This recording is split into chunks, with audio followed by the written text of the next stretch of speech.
Don't trip, you know? I know things is hard right now. You looking for a job. You out there hustling.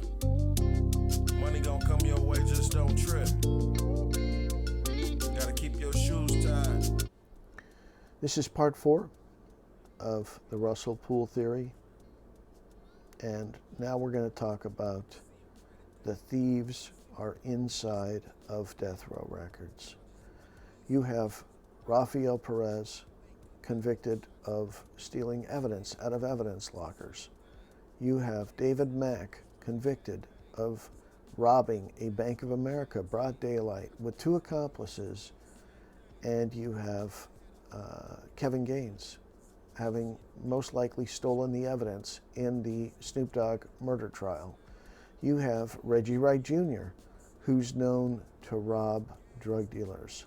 He's known as, when he was a jailer, of robbing the inmates of their money.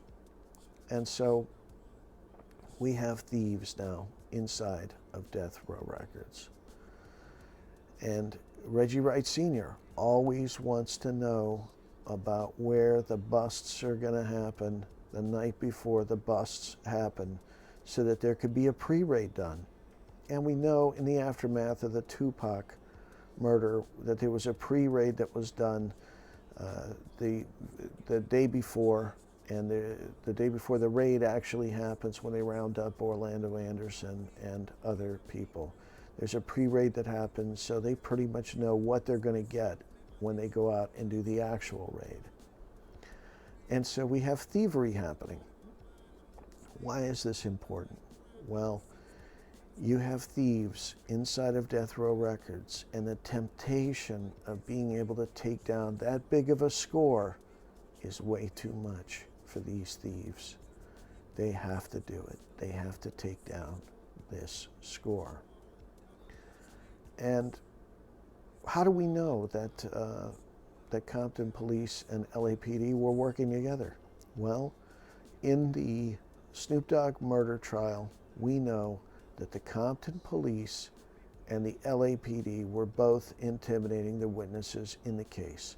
Sometimes it was just LAPD, sometimes it was just Compton Police, and sometimes both would show up at different times to intimidate the witnesses, to persuade them not to testify in that case.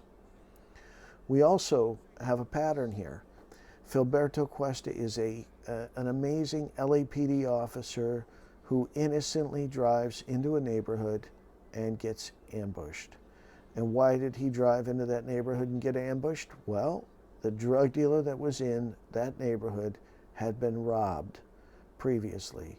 And so the next cop that came in got the brunt of having a drug dealer robbed.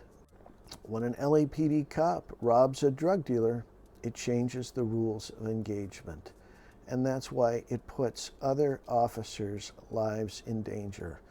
And Filberto Cuesta made the ultimate sacrifice by laying down his life in the service of all of us, because drug dealers had been robbed by LAPD cops.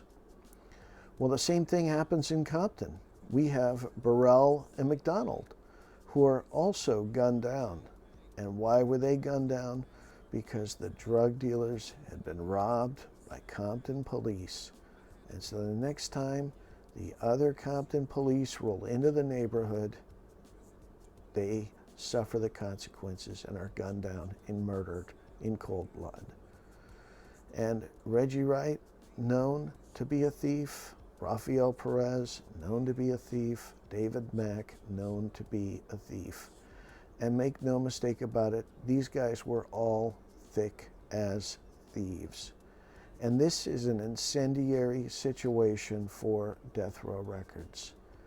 And David Kenner's got the rift with Suge Knight. So now it's just a question of time before things start to bubble up and this team starts to come together to create the explosive situation that comes when Tupac Shakur shows up at Death Row Records.